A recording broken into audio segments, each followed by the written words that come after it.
"Can you stay until I sleep?" asked the alien child. The human janitor sat all night. Thousands of beings from dozens of worlds lived and worked there, but most of them never noticed the smallest people who kept the station clean. Elias Ward was one of those people. He wore a simple gray uniform with a faded human symbol on the chest. The badge said sanitation technician, though most species just called him the janitor, if they called him anything at all. Elias had been on Helios Drift for 3 years. He worked night shifts because they were quiet, and because quiet made things easier for him. He did his job well, kept his head down, and never caused trouble. Tonight was no different, or so he thought. The medical wing was calm. Visiting hours were over and most patients were resting. The floor lights were low and soft, glowing a gentle blue meant to relax nervous minds. Elias pushed his cleaning cart slowly, careful not to make noise. His shoes barely touched the floor as he moved. He cleaned because it needed to be done, not because anyone watched. Spilled nutrient gel, shed scales, discarded wraps, every species left something behind. Elias cleaned it all without complaint. To him, mess was just mess. Someone had to take care of it. As he passed one of the recovery rooms, he heard a sound that made him stop. It was not loud, just a small, unsteady sound, a kind of soft clicking mixed with breath. Elias listened closely. He had learned over time to recognize fear, even when it came from voices not human. The sound came again. Elias turned his cart aside and walked toward the open doorway. Inside, the room lights were lower than the hallway. A single medical bed stood in the center, surrounded by quiet machines. On the bed lay a small alien child. The child was from a species called the Lurin. They were small, long-limbed, with smooth, pale skin that reflected light like water. Their eyes were large and dark, and now those eyes were wide open, very open. Elias paused at the doorway. He was not medical staff. He was not supposed to interfere. But the child was alone. No parents, no guardian, no nurse, just the child and the soft beeping of machines. Elias stepped inside slowly. "Hey there," he said gently, keeping his voice low. "Sorry, I didn't mean to scare you." The child turned its head slightly, its eyes fixed on him. The clicking sound came again, faster this time. Elias recognized it as fear. He stopped moving. "It's okay," he said. "I'm just cleaning, I'll be quiet." He turned as if to leave, but a small sound stopped him. A voice. Thin, careful, translated by the room's language system into simple words. "Don't go." Elias turned back.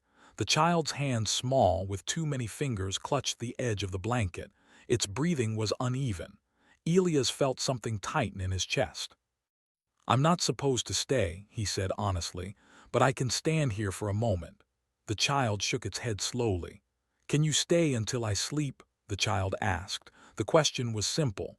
There was no demand in it, no power, just hope. Elias looked around the room again. The machines hummed steadily. The child's vital signs flickered on a nearby screen. Everything seemed stable. He checked the hallway. No one was watching. Elias sighed softly and pulled a small chair from the corner of the room. He placed it beside the bed and sat down. "I can stay for a bit," he said, "just until you fall asleep." The child relaxed slightly. The clicking slowed. Elias rested his hands on his knees and sat very still. Minutes passed. The child's eyes stayed open. Elias did not rush. He knew better than that. "What's your name?" he asked quietly. The child hesitated, then answered, "Saley." "That's a good name," Elias said. "I'm Elias." Saley watched him closely, as if memorizing his shape. "Are you a healer?" Saley asked. Elias smiled a little. "No, I clean floors." Saley considered this. "Why are you here then?" "Because the floors need cleaning," Elias replied simply, "and because you asked me to stay." The child was silent for a long moment. "The lights are too strange," Saley said finally. "They move when I close my eyes." Elias looked at the ceiling lights. They were standard medical lights, slowly shifting color. "They're meant to help," he said, "but I guess they don't know what you're used to." He reached over and gently adjusted the control panel, dimming the lights just a bit more. The room softened. Sally's breathing eased slightly. "My parent had to leave," Sally said. "They said they would come back, but it feels like a long time." Elias nodded. "Time feels longer when you're waiting, especially when you're scared." Sally looked at him again. "Are you scared?" Elias thought about that. "Sometimes," he said, "but not right now." "Why not?" "Because I'm sitting here," Elias answered, "and nothing bad is happening." Sally seemed to think this over. Elias leaned back in his chair. His shift still had hours left. His cart waited quietly outside the door. None of that mattered now. He began to speak again, softly. "On my home world," he said, "the night sky is full of tiny lights. We call them stars. When I was young, I used to think they were holes in the dark, letting light through." Sally's eyes followed his voice. "I used to have trouble sleeping," Elias continued. "So my mother would sit beside my bed and tell me stories. Not exciting ones, just calm ones, about normal days." Sally's eyelids fluttered. "What kind of stories?" Sally asked. Elias smiled faintly. "About walking in the rain, about warm drinks, about quiet places." Sally's breathing slowed. Elias kept talking. He described simple things. A chair by a window, the sound of wind, a steady hand on a shoulder. His voice never rose, never rushed. Outside the room, a small red light blinked on a camera. The station's security system recorded everything as it always did. No one was watching yet. Inside, the child's body relaxed little by little. After a while, Sally spoke again, barely above a whisper. "Will you leave when I sleep?" Elias hesitated. "I will have to go back to work," he said, "but I won't disappear. I'll still be on the station." Sally reached out one hand just slightly. Elias noticed and gently placed his own hand close, not touching, just near enough to be felt. "That's okay," Sally said. "You stayed." Elias felt his throat tighten, but he said nothing. Minutes turned into an hour. The machines continued their calm sounds. The station hummed beyond the walls. Elias did not move. Sally's eyes finally closed. The child's breathing evened out, slow and deep. Elias watched carefully, making sure sleep had truly come. Only then did he allow himself to relax slightly in the chair. His legs ached. His back was stiff. He ignored it. He glanced at the time on his wrist display. He was already behind schedule.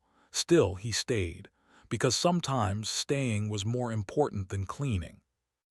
And somewhere in the quiet systems of Helios Drift, the station took note of a human who had been asked to remain, and did. Elias did not notice how much time passed while he sat beside the bed. His body felt heavy, but his mind stayed calm. The child slept peacefully now, chest rising and falling in a slow rhythm. The fear sounds were gone. Only the quiet hum of the medical machines filled the room. Elias leaned back slightly in the chair, careful not to make any noise. He had planned to stay only a little while, just until sleep came.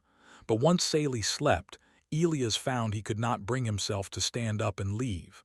The room felt different now, safer, as if moving would break something fragile. He checked the hallway again, still quiet. No nurses passed by.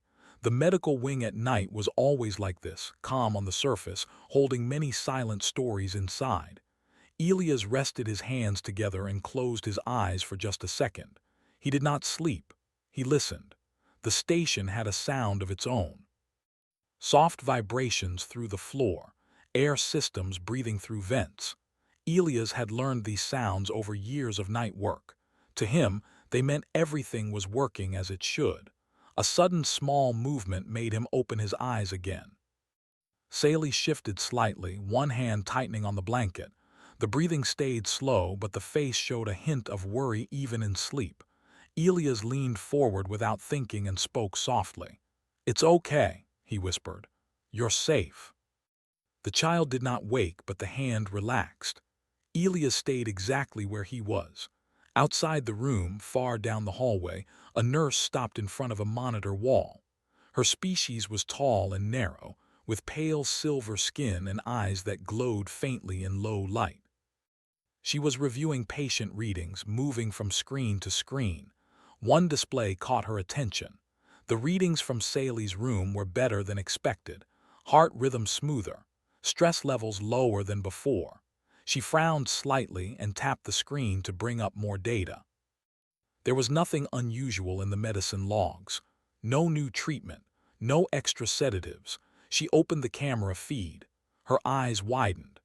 Inside the room, a human janitor sat quietly beside the child's bed, unmoving, alert, as if guarding something precious. The nurse stared for several seconds.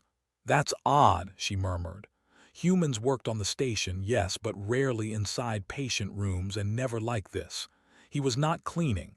He was not checking equipment. He was simply there. The nurse watched longer. The child stirred again, then settled. The human leaned forward slightly and spoke, barely moving his lips. The readings improved even more. The nurse did not interrupt. She marked a note in the system and moved on, but her thoughts stayed on that quiet room. Back inside, Elias felt his legs ache more strongly now. He shifted his weight carefully in the chair. The movement made a soft sound. He froze.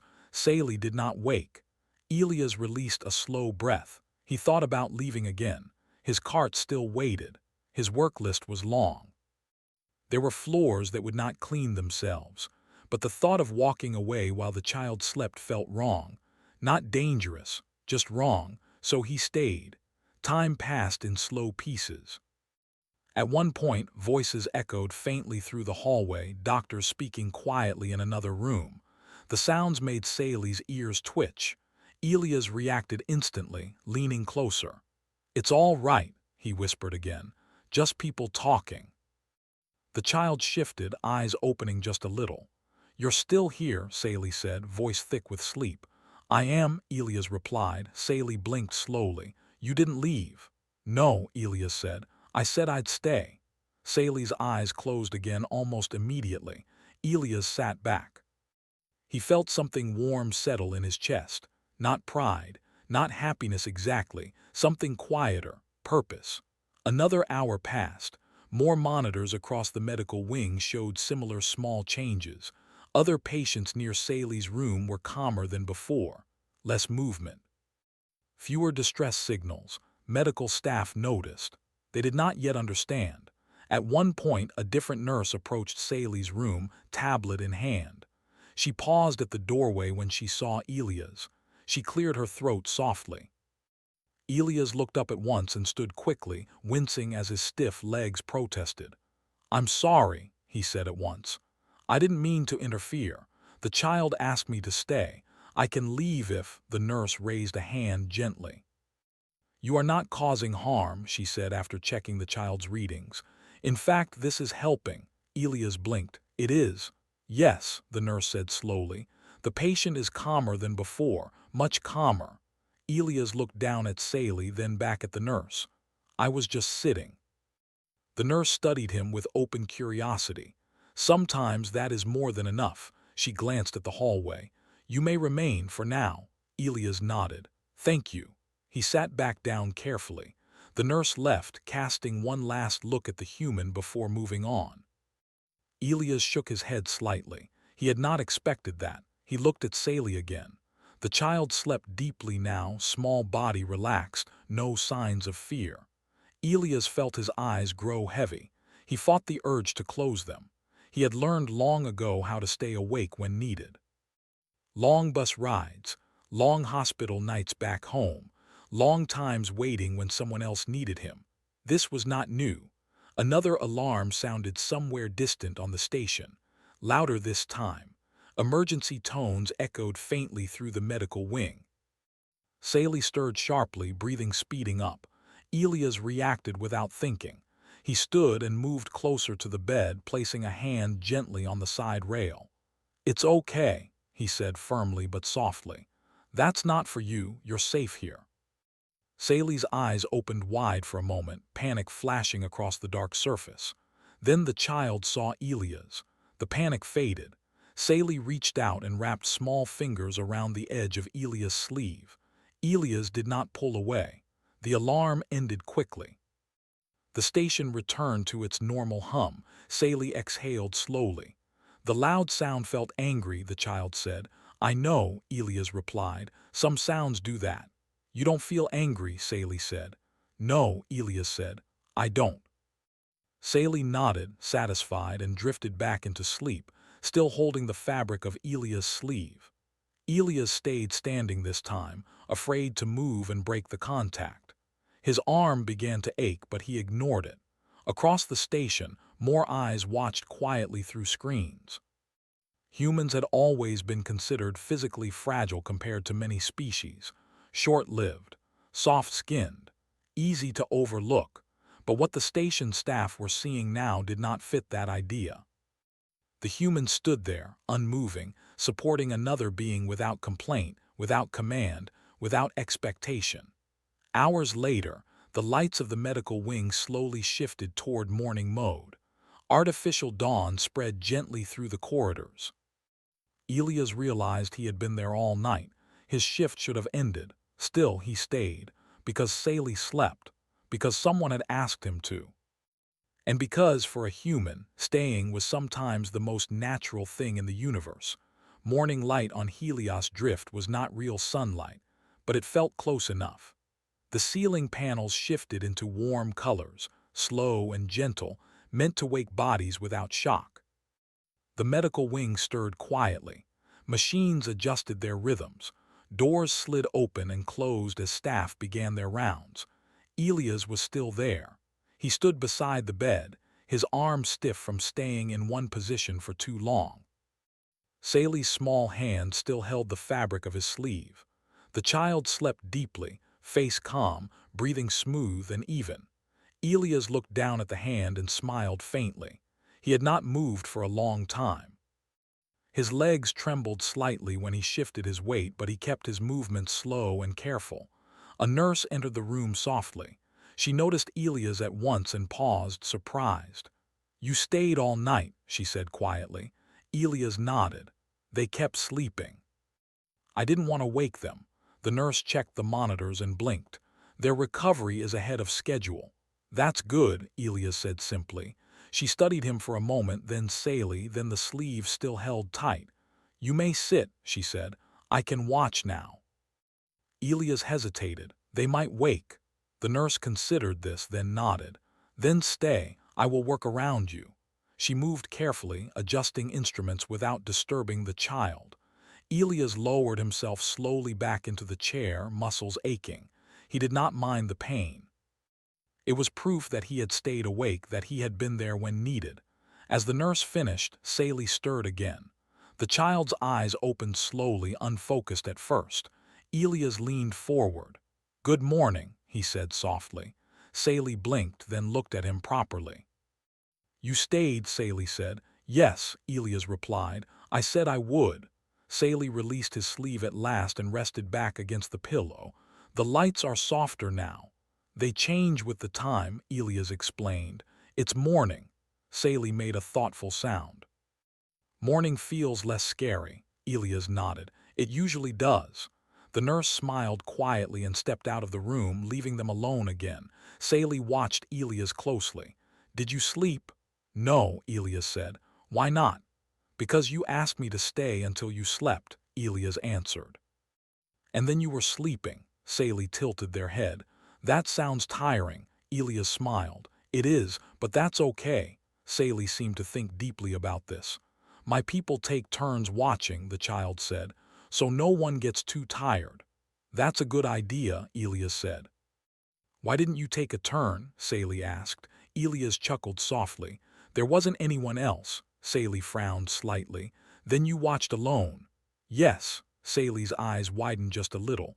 That is a long watch. Elias nodded. It was. Another small silence settled between them.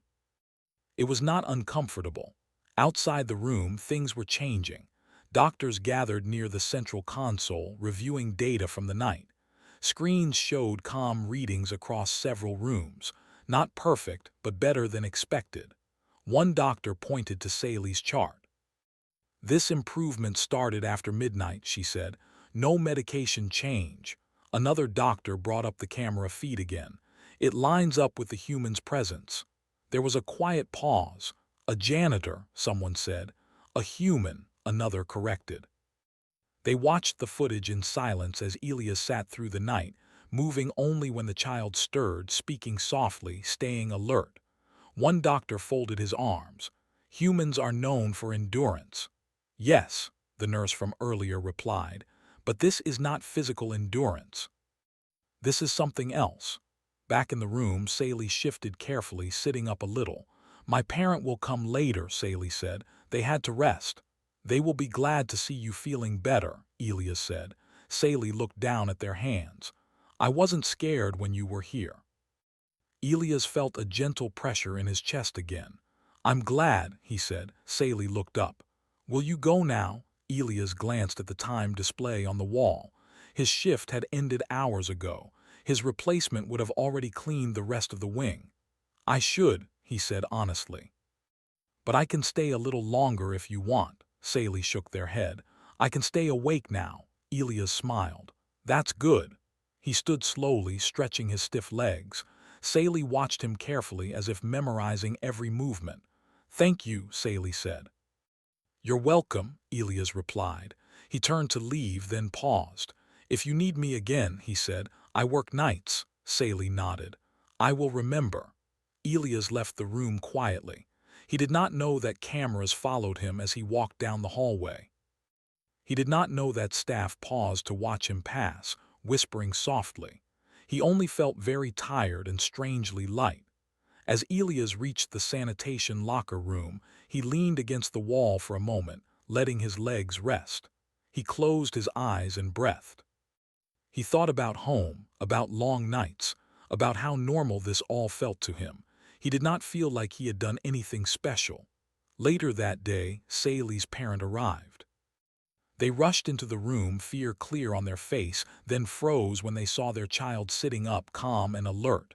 You're awake, they said. Saley looked up and smiled. I slept. The parent checked the monitors quickly. Your readings are very good, Saley nodded. A human stayed, the parent blinked. A doctor, Saley shook their head. A janitor. The parent looked confused, then thoughtful. Across Helios Drift, conversations began, quiet ones, curious ones. Why had the human stayed? Why had it helped? Why did it matter? No one had clear answers yet, but something had shifted. And Elias Ward, human janitor, slept through most of it, finally resting after a long night of simply being there. Elias woke slowly, the kind of slow that came after deep exhaustion. The small sleeping room provided for night staff was quiet, lights dimmed to rest mode. For a moment, he did not remember where he was. Then his body reminded him. His back felt stiff. His legs felt heavy. His arm still carried a faint ache where a small hand had held his sleeve for hours. He sat up and rubbed his face. The time display showed he had slept far longer than usual. He frowned slightly. No alarms, no messages. That was strange. Elias stood and stretched carefully. His body protested, but he welcomed the feeling. It meant he was still moving, still working. He washed his face and changed back into his gray uniform. As he stepped into the hallway, he noticed something immediately. People were looking at him, not openly staring but pausing. Watching, some nodded, others whispered softly in their own languages. Elias slowed, unsure if he had done something wrong. A nurse approached him, the same one from the night before.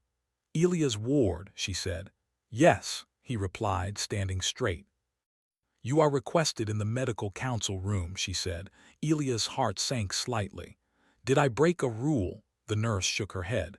No, you followed something else. That did not make him feel better.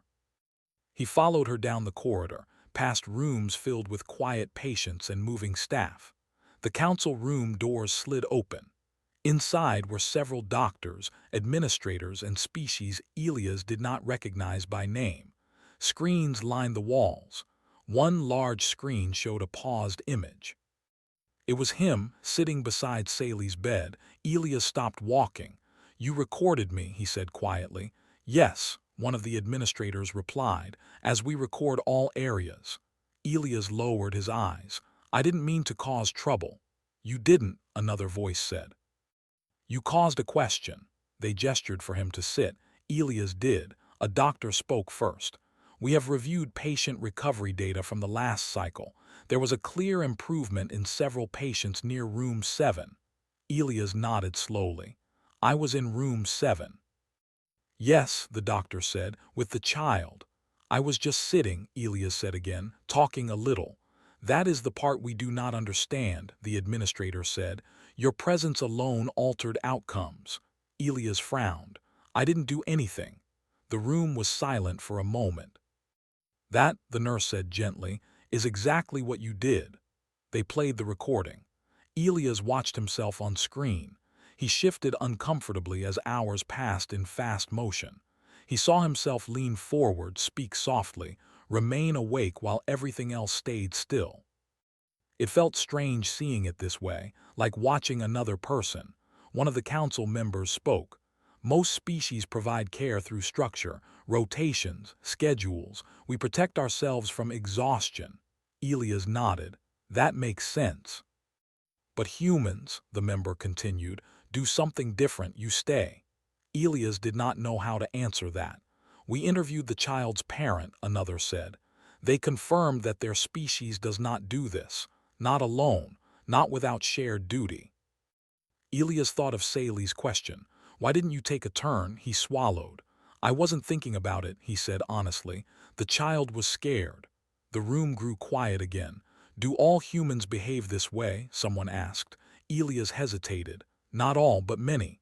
Why? Elias looked at his hands. Because someone asked. That answer was recorded.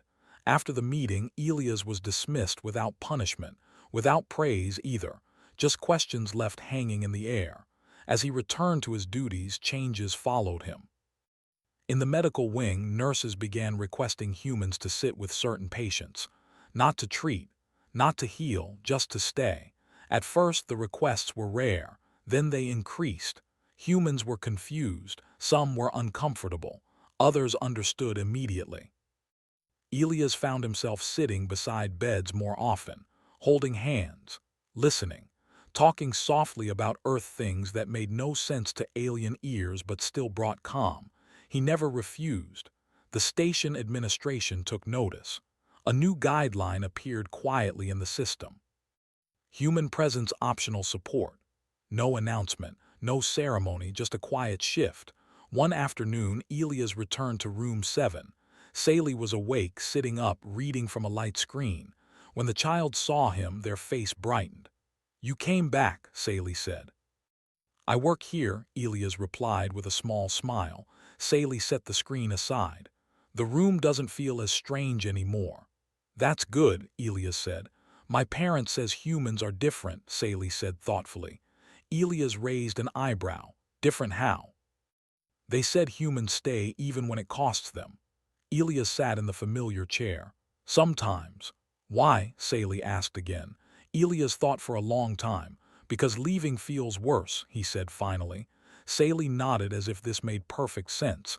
Days passed. Sally recovered fully. Discharge came quickly. On the day Sally left, the child hugged Elias tightly. Elias froze for a second, then gently returned the hug. Thank you for staying, Sally said. You're welcome, Elias replied. When Sally left, Elias felt the room grow quiet in a new way. But the story did not end there. Across the station, other stories began. A wounded trader calmed only when a human cleaner sat nearby. A frightened refugee slept for the first time in days with a human volunteer present. A dying elder asked for a human to sit quietly until the end. Reports spread beyond Helios Drift. Other stations asked questions. Why do humans do this? The answers were always unclear. They do not like being alone. They remember what it feels like. They do not see time the same way. Elias remained a janitor. His uniform did not change. His pay did not increase. But when people spoke of humans now, they spoke differently, not as fragile, but as steady. And somewhere in the vast, cold space between stars, the idea began to grow. That humanity's greatest strength was not what it could build or destroy, but what it was willing to endure for someone else. The station felt different now. Elias noticed it the moment he stepped into the medical wing for his night shift. The lights were the same. The floors were the same. The machines still hummed in their quiet, steady way. But the air felt softer, as if the place itself had learned something new. People noticed humans now, not in a loud way, not with signs or speeches, but with looks, with pauses, with requests made gently instead of commands. Can you stay a moment? Would you sit with them? They are afraid. Elias pushed his cleaning cart slowly, just as he always had. His uniform was still gray. His badge still read sanitation technician. Nothing official had changed. Everything important had. That night, his first stop was a recovery room near the far end of the wing. Inside lay an elderly alien from a heavy world species, large and slow-moving. The medical notes said the patient was stable but restless. A nurse met Elias at the door. "They do not need treatment," she said quietly. "They need company." Elias nodded and parked his cart outside. He pulled a chair close to the bed and sat down. The alien opened one large eye and looked at him. "You are human," the elder said. "Yes," Elias replied. "Will you leave?" the elder asked. Elias shook his head. "Not unless you ask me to."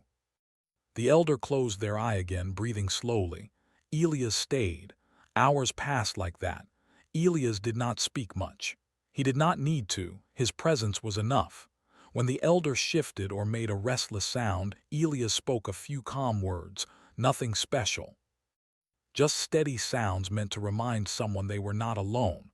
Across the station, this scene repeated again and again. Humans sat. Humans stayed. Humans endured the quiet.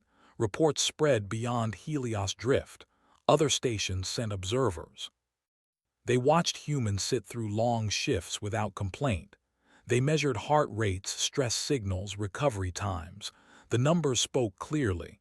Human presence improved outcomes, not because of strength, not because of technology, but because humans stayed when others would rotate out. One message reached Elias late in the cycle. He was requested in the council room again. This time he was less afraid. The same room, the same screens, but the mood had changed. "You did not seek recognition," the administrator said. Elias shook his head. "I was just doing my job." "And more," the administrator replied. They showed him a message from another station, then another, and another, requests. They wanted humans, not soldiers, not engineers. Humans who could stay. "We would like to create a new role," the administrator said. "Optional, voluntary." Elias listened carefully. "It will not replace your current work," they continued, "but it will acknowledge something unique." Elias thought of Saley, of the small hand holding his sleeve, of the quiet request. "Can you stay until I sleep?" He nodded. "If it helps people." "It does," the nurse said softly. The role did not come with a fancy title. Humans disliked those. It came with a simple description: presence support. Elias returned to work. Weeks passed. Saley sent a message, a short one. "I sleep well now, I remember." Elias smiled and saved it. He did not reply with anything long, just, "I'm glad." One night, an alarm echoed through the station. A systems failure in a distant sector.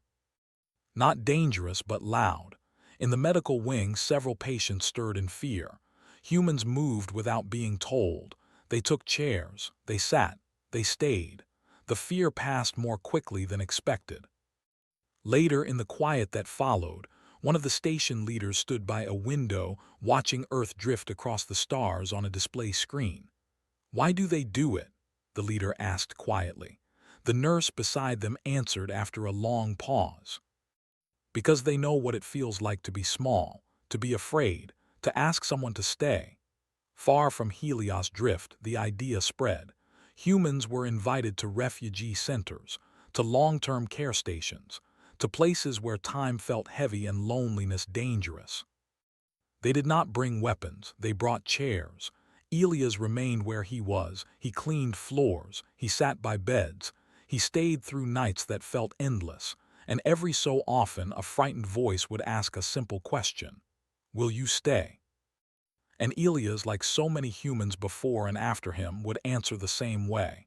Yes, not because it was easy, not because it was rewarded, but because staying was what humans did.